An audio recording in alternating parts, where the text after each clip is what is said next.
Make a Path presents Let's Talk.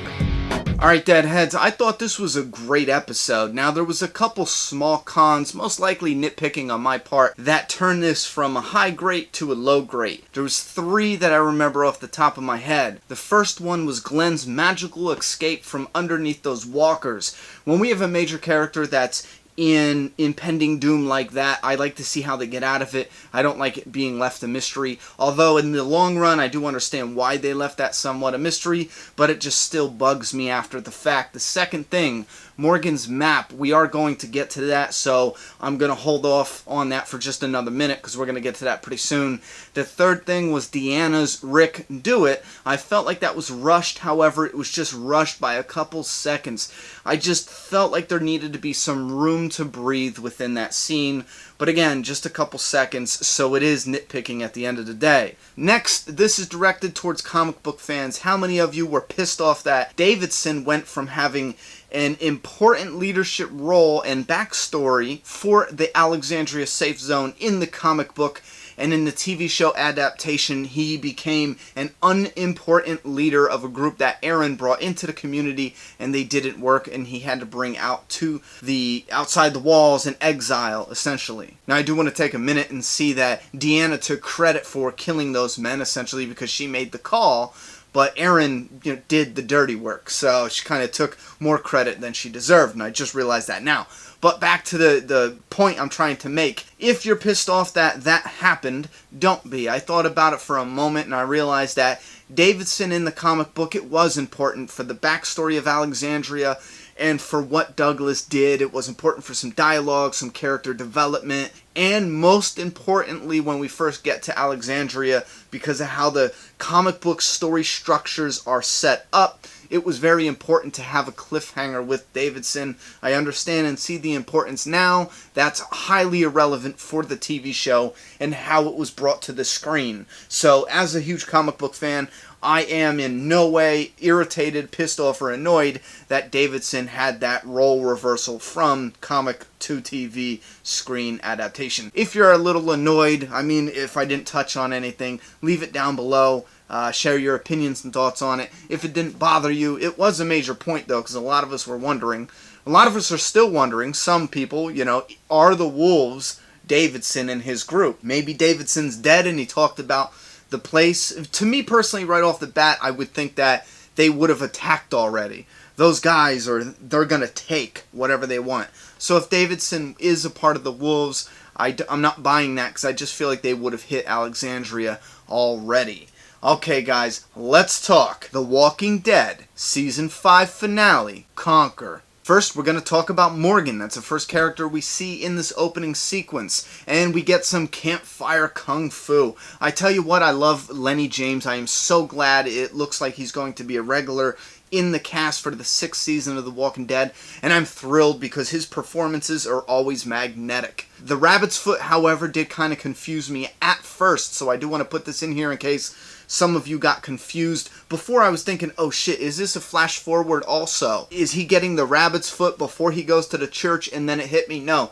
He didn't get the rabbit's foot from that truck. He brought it with him, essentially. So he hung it up, and he was just getting it back, and he looked at it like that because of the luck factor, and it's a rabbit's foot, and that's its purpose, for good luck. So I just wanted to put that in there. Now, Morgan does something interesting. He honks on the horn, and I thought that was to buy him some time to, well, 2 things I thought. One, that was to buy him some time. Honk the horn, bring walkers over to the car, and then he can make a clean getaway while those 2 knuckleheads have to deal with trying to escape. And that would have been ironic considering how he meets Daryl and Aaron later on. The second thing I thought, he thought there was more to the group and he was honking the horn to come and get their crew and he was going to leave them alive. That was a little bit more realistic because later in The Talking Dead, the actor playing Morgan said that Morgan believes, like he says in the TV show, that all life is precious, so he was actually honking the horns to see if there's any walkers close by.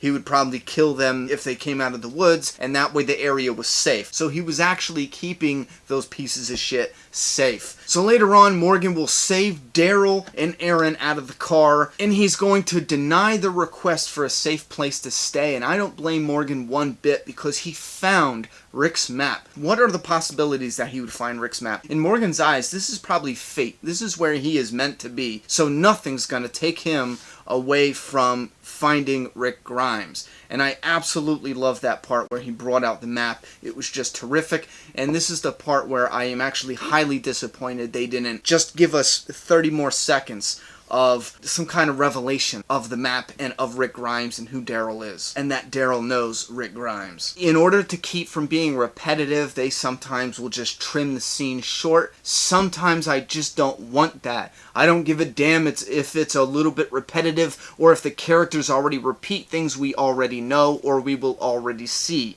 like the Rick and Morgan reunion in the end, or how Daryl has an idea of who Morgan is because, and again, the actor talked about this on The Talking Dead, he has talked off screen to Rick about Morgan, about the walkie-talkie back in the earlier seasons. Maybe even later on after season 3 where they met up because Rick and Daryl are close. They would talk about what happened when they got all the guns, how Morgan was losing his shit kind of. Maybe Rick was making another plan to go out and try to talk, stay in touch essentially until the governor came and, messed up the plans on that. But I don't give a damn about repetition. I want the realization that characters know each other. I just wanted a little bit more, and that's why I felt like that con weighed heavily on me in that moment. It felt like it was just, I was ready to explode with excitement, and then it kind of went away really quick. I wanted a little bit more. Now, speaking of Daryl and Aaron, they have great chemistry together, and I love that coupling of them outside the walls of Alexandria being the new recruiters. And I love how they were tracking a man in a red poncho.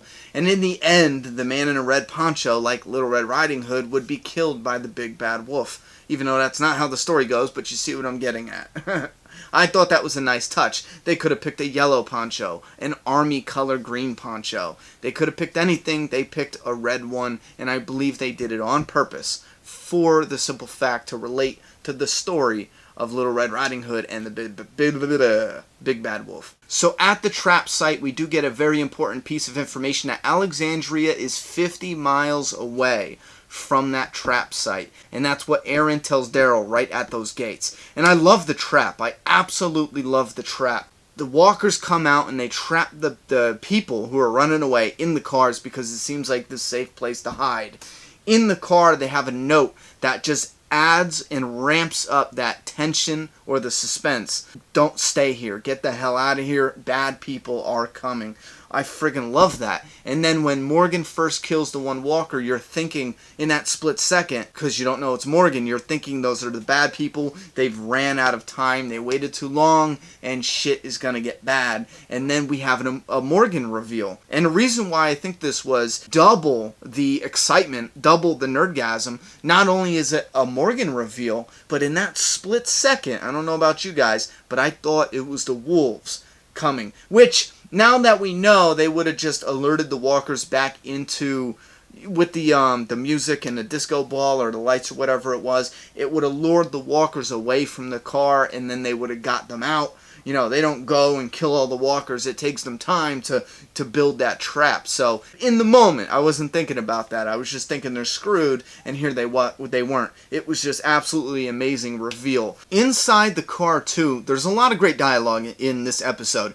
Inside the car, what was absolutely fantastic is Aaron sheds a little bit of light on the timing of when he told the group they could come to Alexandria. He sheds light on that because he says he saw Daryl find the barn and then take his group to safety. And he knew that these were a group, and a group that takes care of each other. They don't rip each other apart. They're not at each other's throats. You know what I mean? They work together to stay safe. This is a group that I need to get them back to Alexandria. I love that. And I also love that against the complete opposite of my prediction, which it's not, I don't care. I love the way it worked out. I liked my prediction, but I love the way it actually worked out.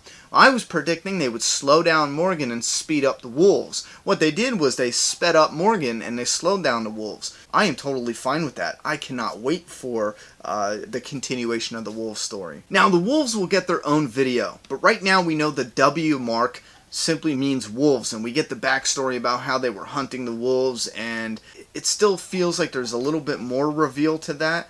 Like, what's their purpose? How do they know that story? Or maybe it was just something that tied the story in together. Maybe it was something that gave some suspense about and mystery to the story throughout episodes 9 to right about now. And if that's the case, I am totally fine with that. I don't want to be one of these guys who makes a prediction and then says, because remember before I said if it simply means the wolves, I'm gonna hate that idea. Listen, I'm not a fan of the idea, I'll tell you right now. But I don't want to be one of those douchebags who sits there and says, well, listen, because I couldn't predict that's what it was, I'm just gonna hate on it. Not only I couldn't predict it, I didn't want to believe it because I just thought it was weak. It was pretty weak. They're wolves, so they just put a W on their head.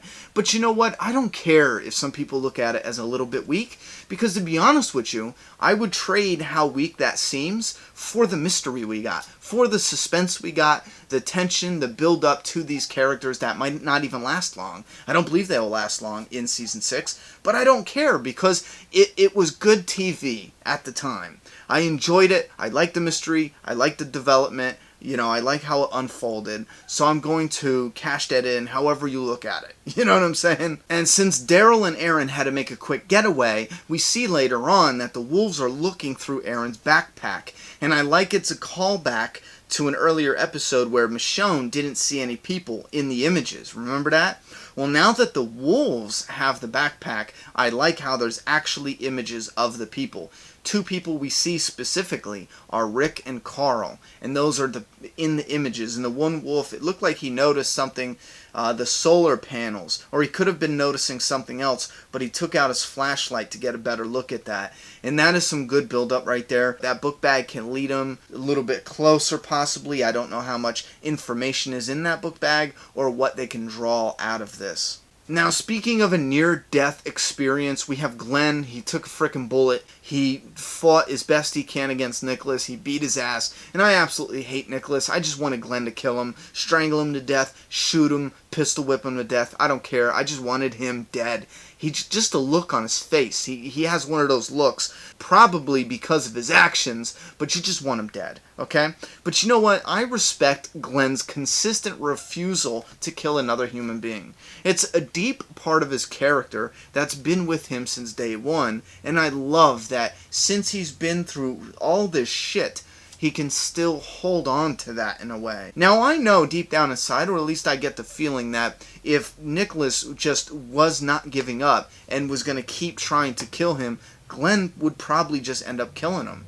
I love how he gives him an out and takes it. He's like, listen, you piece of shit, you got Noah killed, you're trying to kill me, you know, I could kill you, I want to kill you, but I'm going to spare you. And then later, in an awesome montage, we see Glenn, bullet in his arm, beat up, tired, still carrying Nicholas, his bitch ass, back to Alexandria, back to safety. Now, I'm not saying that their issues will be totally resolved, but I'm saying it will play an important part in where they go from here on out. I still believe we're going to have some issues with Nicholas, or we could have a total remix of his comic book character and go a different way. But that way that they go, they're definitely laying down the storyline right now to set that up. Another awesome montage was Maggie, Sasha, and Father Gabriel, and I thought that was a very powerful scene, and I absolutely loved it. At the end during the montage, they're sitting there praying. You have Maggie who lost her faith, even way back in the 3rd episode where she said it's just 4 walls and a roof. Then you have Sasha who, just in this episode, previously she's been on a downward spiral, but in this episode she was laying down as if she was getting the feel of what it's like to be dead. You know, she's just losing control. Then you have Father Gabriel, who's just consumed with so much guilt that he's just a piece of shit. You know, he's all over the place. He took himself outside of the walls, and he was either trying to test God in his mind, or he was just trying to commit suicide. Either way, he's lost. Now, at the end there, they're coming together, and it's a very powerful scene, and I feel like 2 characters specifically Sasha and Father Gabriel have an opportunity now. They have so much potential to have some character redemption. The actress playing Sasha and then actor playing Father Gabriel, they definitely have the talent to redeem those characters if the story takes them that way. And I do feel like with this ending, that's the direction we're going to go. So some of you who hate Sasha and you hate Father Gabriel, myself included, especially Father Gabriel, I don't hate Sasha at all. I actually really like her character, and I really like the actress. I think she does a wonderful job making you feel like Sasha's being a bitch, Because even though I don't hate her, I still get that. I'm like, man, she's being a bitch. But look, I still feel like those two very talented actors can bring those characters back and reel us in with some sympathy and some understanding and help us to like them. Redeem those characters, and I guarantee you some of us will like them a lot more season 6, maybe 7, maybe 8. I guarantee you. Some of us, not all of us. Now, bringing these characters together, it was absolutely fantastic writing. There was other small parts of good writing I want to cover real quick. Abraham and Eugene's conversation started by Rosita. She started it off. She knew the timing was right, the circumstances were right. She went for it, and it worked completely. We get some honesty there. Good dialogue with some humor. Love that scene. Carol had some great scenes. In the very beginning, Carol didn't come in and throw Rick under the bus. Carol was keeping the lies hidden. She was keeping the lies safe from being discovered.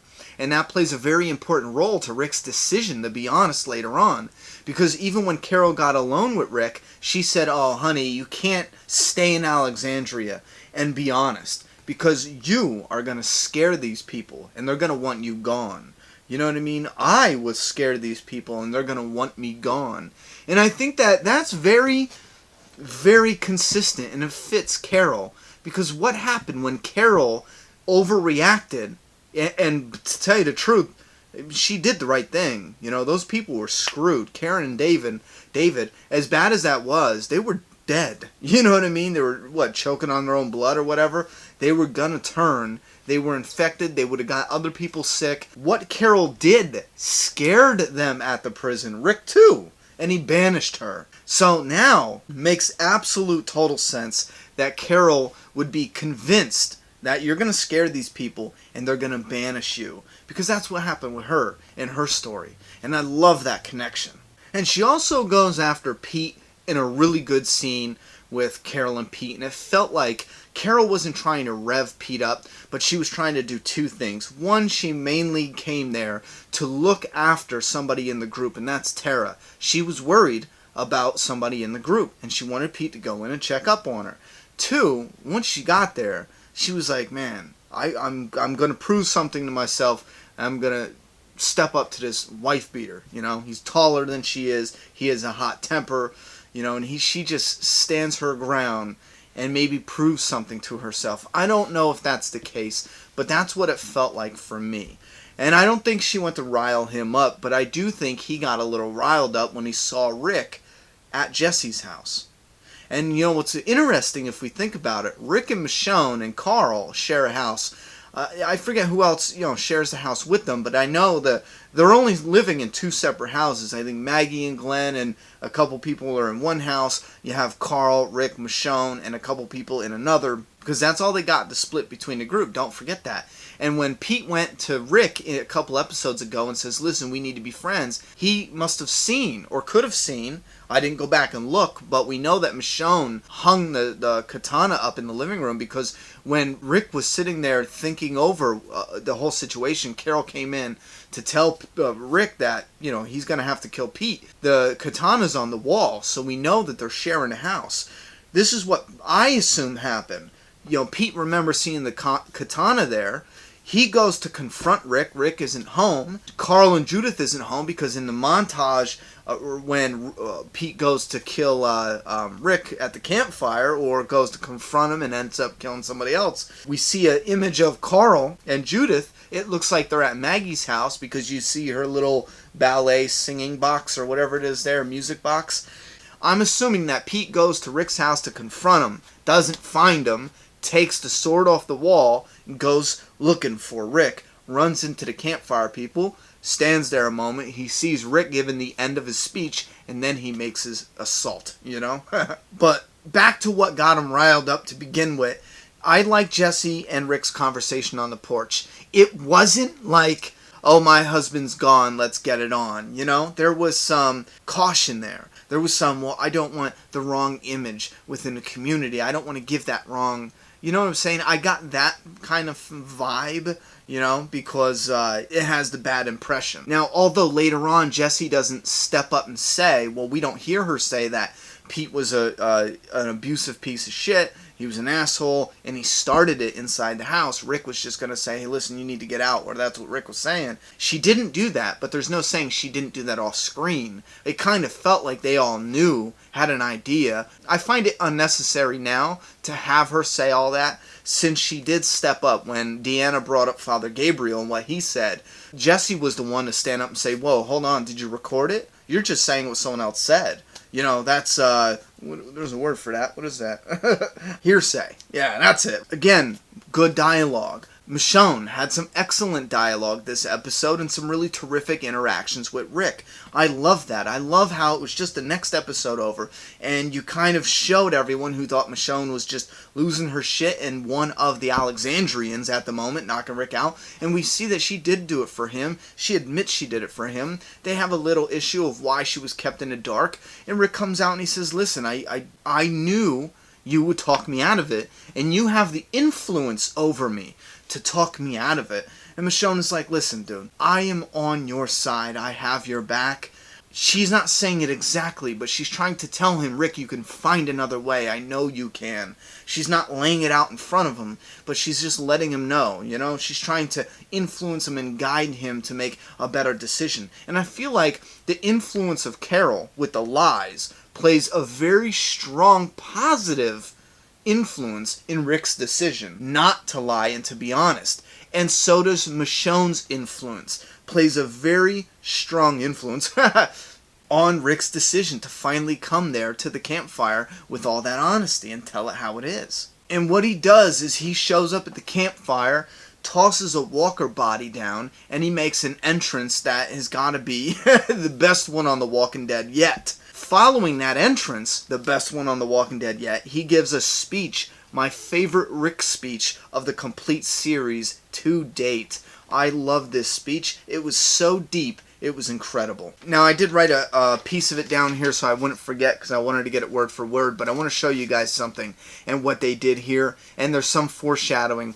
Now, Rick comes in and he starts his speech, and he says, I didn't bring it. It got in on its own. They always will, the dead and the living, because we are in here. Now, I love how he opens with that line, because the people are around a campfire talking about the problems that Rick Grimes has brought into Alexandria. And it was such a great opening line. Again, I love the writing here. He throws the walker down and he says, listen, I didn't bring this in. And he's talking directly about the walker specifically, but he's also talking about the other problems. He didn't bring Pete in here. He didn't bring the problem in here. He might have revealed it, and the other problems that are gonna come, he didn't bring them in here. He also goes on to say, the ones out there, they will hunt us, they will find us, they'll try to use us, they will try to kill us, but we'll kill them. And as he's saying this, we see a montage and a narrative voiceover of Rick saying, they will find us and we will kill them. What we see on the screen is the wolf looking through Aaron's bag, finding the pictures of Alexandria. And I love that foreshadowing right there. And I'm just going to go ahead and jump right into this. It's way too early to make predictions, although I do have a prediction video for Season 6 coming out relatively soon. The wolf is looking at pictures of Alexandria. The wolves are going to go to Alexandria. They're going to go there to take it. They're going to go find the group. They're going to find Alexandria. And Rick is saying, we're going to kill them. That's the foreshadowing for what's going to come in Season 6. And I love that moment. When I saw it, even the first time, it jumped out at me. It was like, oh, shit, They might lose a person, They might not. But shit is going to go down. Now, the best line he gave was after that. And I love this. I love this. This line he gives after that It completely embodies the internal struggle Rick was going through. He says, I was thinking of how many people do I have to kill to save you. That was his internal battle. That was how he was coming out so strong. That's what Michonne was trying to guide him away from. In a way, Carol was trying to guide him away from that, saying lie and go around it. Michonne was saying work with them and go around it. Rick is coming out. He's taking a look at everyone's influence on him. Michonne, Carol, Maggie, Glenn, everyone's influence, Abraham even. Which, by the way, everyone gave great speeches at the campfire. Abraham's especially. He's a poet with words. But Rick has taken what everyone's saying to him as an influence. He's absorbing it, and he's coming out with what he believes is the thing to say from his heart. That's the honesty. He's laying it at their feet. He's telling them straight up, I was trying to kill you to save you, but I'm not going to do that. You're gonna change. It seriously might take them, the altercation with the wolves, to come around and say, you know what, he had my attention, but now I believe in Rick Grimes. And it might take the wolves' altercation with that. Now, then there was a scene that some people missed. It was at the end right there. I almost missed it. I muted it and I started talking to the camera for my reaction video, and then the scene popped up and I was like, oh shit, what is that, What is this? And it was Michonne hanging her sword up. Now, guys, I do want to say, when Pete cut Reggie, there was already blood on the sword, and before, when Michonne hung it up, there was no blood. And I'm guessing that was just an editing mistake, because again, Carl and Judith, they showed a scene, and they were completely fine, and they looked like they were in Maggie's house, not in Rick's house. So I think it was just an editing mistake, and that's a shame, because there was a good amount of blood on there. It wasn't, I don't know how that mistake got there. If anyone has any ideas or opinions, leave those down below. Again, go back and watch it. They do show a clip of Carl and Judith, so they're okay. So Michonne goes to hang up her sword, changes her mind, throws it on her back, and then we see a scene of the Red Riding Hood guy, the guy in the red poncho. Now he's a walker, and he's walking around the trap area, and there's a car that was not there before, and now it says, wolves not far. Now again, guys, there was vehicles there before, but on the summary, the Walking Dead official website, it has that it was not there before. So I'm just going by that. I know there was cars before. I didn't look at, was it there, was it not there? But I think they would have seen that spray paint if it was, So this episode, in closing, it left us with the Alexandria now have an eyes wide open look at the horrors that could be out there. And it's not even a big look at some really horrific people. It's just a small sneak peek of some horrors that are out there. Deanna's stability is now compromised, and Rick unofficially steps up. He stepped up with his speech. He got their attention. Now he unofficially stepped up as the leader, the unofficial leader, the moment he put down Pete without even hesitating, without even flinching. He made that decision in front of everybody, and I'm not saying he made the decision to put Pete down. I mean, he made the choice to pull that trigger, because he could have said, no, let's think about this, let's wait. Deanna said, do it. He didn't hesitate. He did what needed to be done, and the people saw that. He turned, he shot, he killed.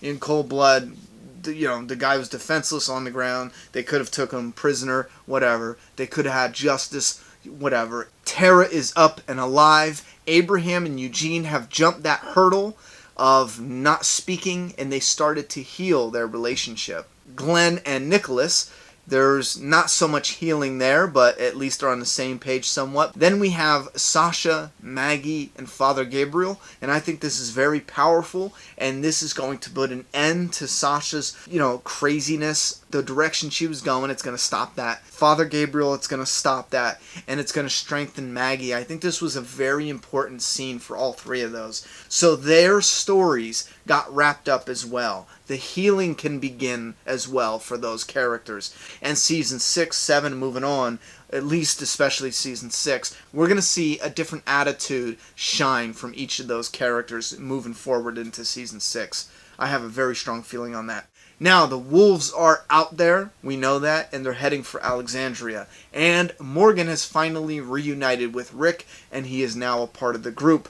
Now, Deadheads, you have all been with me throughout Season 5. Some of you have been with me since the beginning of Season 5, all the way up until the end. Some of you are just finding this channel now. If you're a Walking Dead comic book fan, I have a lot of Walking Dead comic book videos coming out during this break, and I have a lot more videos coming out during this break. And I know there's some content creators that take breaks during the off-season when The Walking Dead isn't on the air. Now, there's going to be some breaks I myself am taking, but I do want to give you guys a heads up. Don't go anywhere, because I have some really awesome videos planned for the break, and I'm hoping that this can help pass our time and help with the walker withdrawals just a little bit. So, share with as many people as you can. Let's build this community up and become one strong, powerful Walking Dead community for Season 6, because I cannot wait to bring those videos. In the meantime, there's a lot more coming. All your opinions in the comments down below, or a complete season opinion if you don't want to wait for that video to come out. Leave everything that's on your mind in the comments below. I'm done talking. It's your turn. Subscribe now.